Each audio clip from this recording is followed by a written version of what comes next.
Breaking the Cycle Hunger Strike, Day 14. This is the end of the second week and the end of the week where I would speak as prophet of God. I started it with explaining the condemnation I'd applied to the world, that at my death, if we had not solved starvation, every person 14 and older, except those in severe deprivation, born and raised and spending their life in severe deprivation, would be judged unworthy to be to exist again in the system, and would end up in the realm of the dead, Hades, if you will. But I've also explained to you the infinite verse. My judgment, condemnation, means nothing. It changes nothing. Everything that is, was, and shall be already is.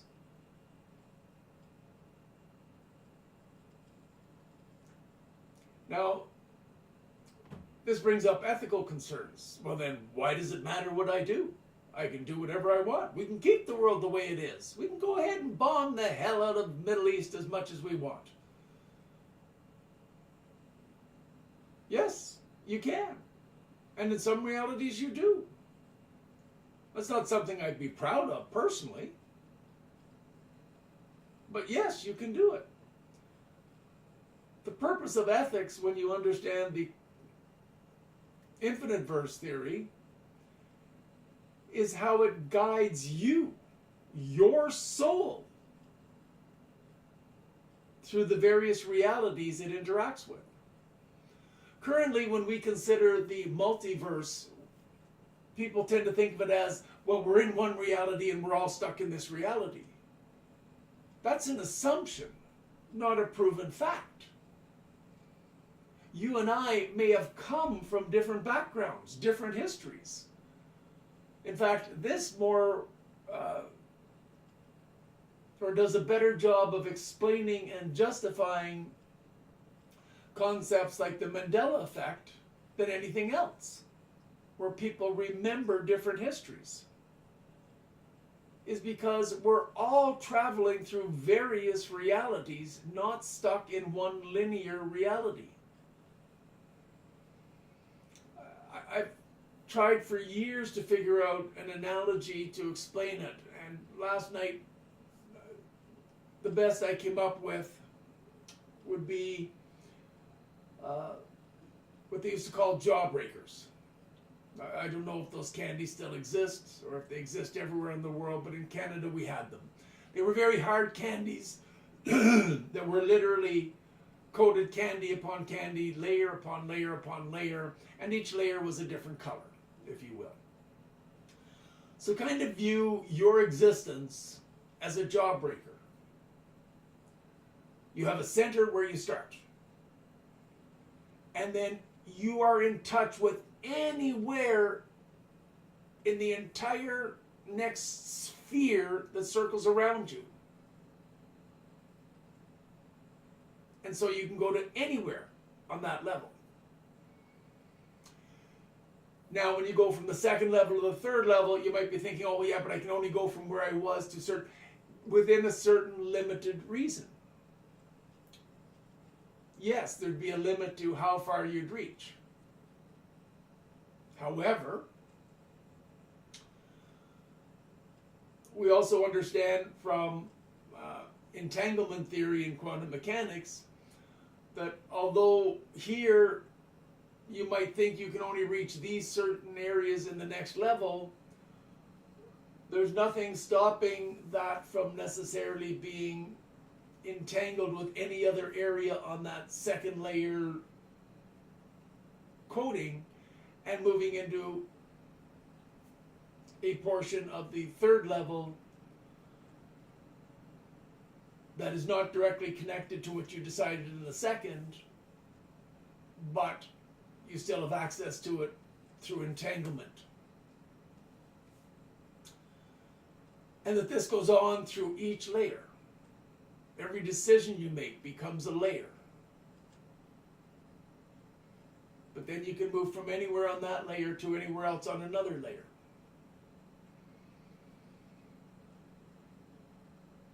Now those layers obviously involve the rest of the world and what it's decided. And so, although you are layering these decisions, and those decisions in a way are becoming your linear reality,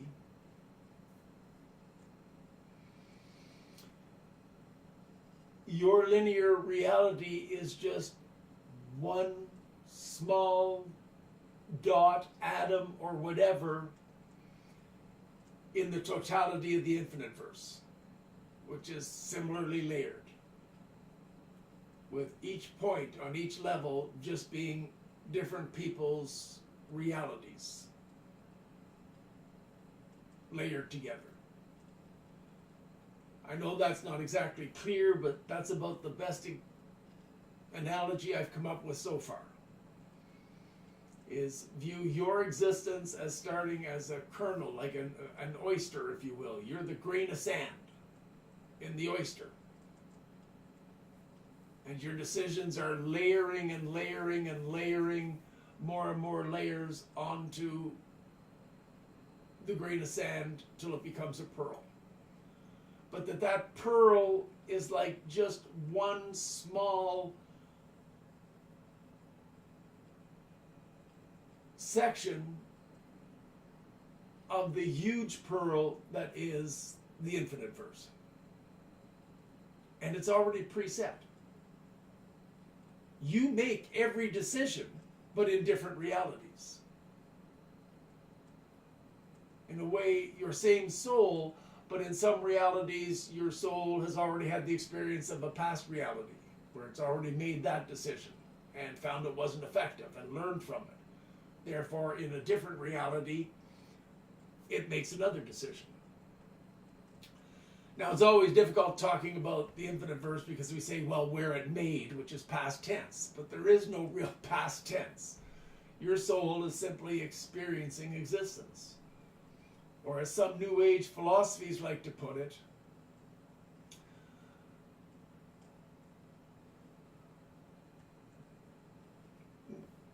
God is the universe trying to understand itself. Well, God is the infinite verse. God is every possible possibility that could exist. And in a way, our souls are a small portion of the consciousness of God exploring itself. Now, in a way, this fits with both two different schools I learned about in university of theology about heaven. One in the Catholic Church tend to view heaven as a place where we'd all sit around in adoration of God. And another, called process theology, believe that we'd arrive in heaven and be in the process of understanding God. Now, in our current philosophy, we tend to always see things as dichotomies. But in the infinite verse, most things are not dichotomies. They're just perspectives of how we see it. So if you think about it, sitting around in awe of God could well be sitting in the realm of the dead, looking at the totality of all existence and all the souls experiencing existence from all their various infinite perspectives. And likewise, process theology could be the souls living in various realities as they grow and learn. But all of that happening and existing at once.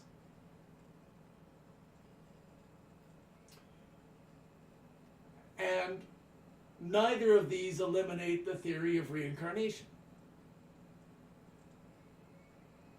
Except that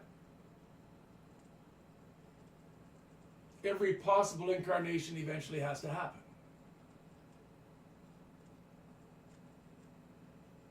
That's all.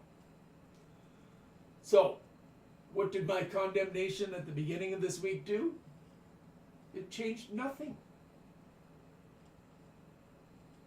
What it's attempting to do is attempting to get you to realize that your decisions affect what kind of world and reality you live in, which is not much different than what most people believe today. The difference is you think there's only one option and we have to get the whole world to go along with it. But that's not necessarily true. You may choose one option and your reality becomes different than the person beside you, even though a version of them will exist in your reality and a version of you will exist in their reality. You could be in two different realities, two different universes, if you will. Thank you.